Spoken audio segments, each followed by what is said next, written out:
जनपद बिजनौर में जनप्रतिनिधियों के रेफरेंस पर और जनता दर्शन में प्राप्त हो रही शिकायतों के संज्ञान लेते हुए खालिद, तालिब, आबिद तीनों पुत्रगण स्वर्गीय ताहिर उनके विरुद्ध कार्रवाइयां स्टार्ट करी गई।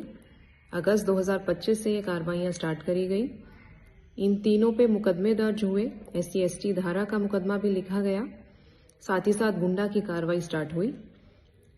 इन तीनों के पास 4 असलहे की सूचना प्राप्त हुई। उन 4 असलहों को सस्पेंड कर दिया गया और जमा करा लिया गया है। 4 आरा मशीन इनके नाम थी। तालिब की वाइफ हुमा, खालिद और आबिद के नाम से उन चारों आरा मशीनों की जांच कराई गई संयुक्त टीम द्वारा और चारों आरा मशीनों को सील कर दिया गया, लॉक कर दिया गया और अभी उनका संचालन सस्पेंडेड है और आज भी सस्पेंडेड है। 2 इनकी दुकानों की जानकारी हुई थी, एक हार्डवेयर की दुकान और एक प्लाईवुड की दुकान। वहां GST विभाग द्वारा रेड करी गई और कुछ कमियां पाने पर वहां पर फाइन की कार्रवाई जो है वो स्टार्ट करी गई।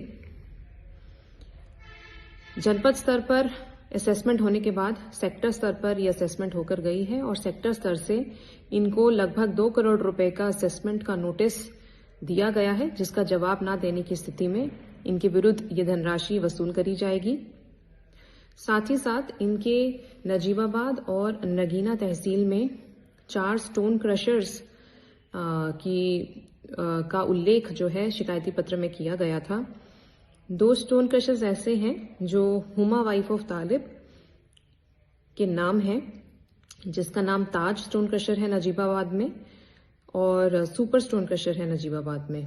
इसके अलावा 2 और स्टोन क्रशर हैं, सागर और स्टार, जिसमें इनकी अप्रत्यक्ष रूप से पार्टनरशिप बताई गई।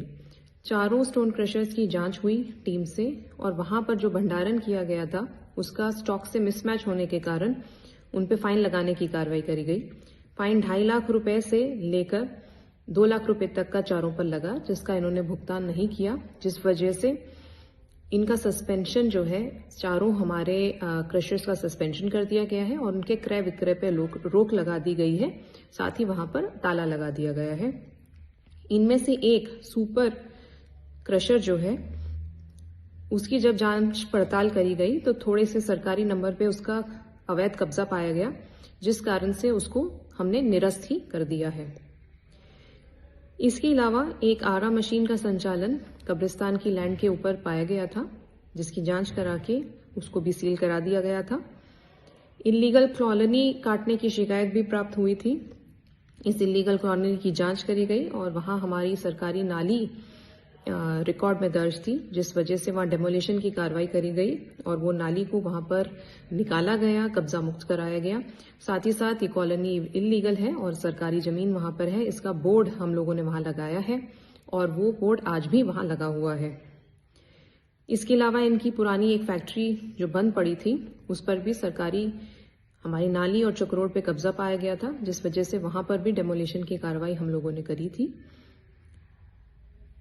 इसके अतिरिक्त कुछ नए बिंदु हम लोगों को अभी रिसेंटली प्राप्त हुए हैं, जिसमें इनके अलावा कुछ और लोगों के नाम हैं, जैसे हनीफ, इदरीस वगैरह, जो उनके डायरेक्ट परिवार से नहीं हैं बट शायद अप्रत्यक्ष रूप से उनके किसी तरह से पार्टनर हो।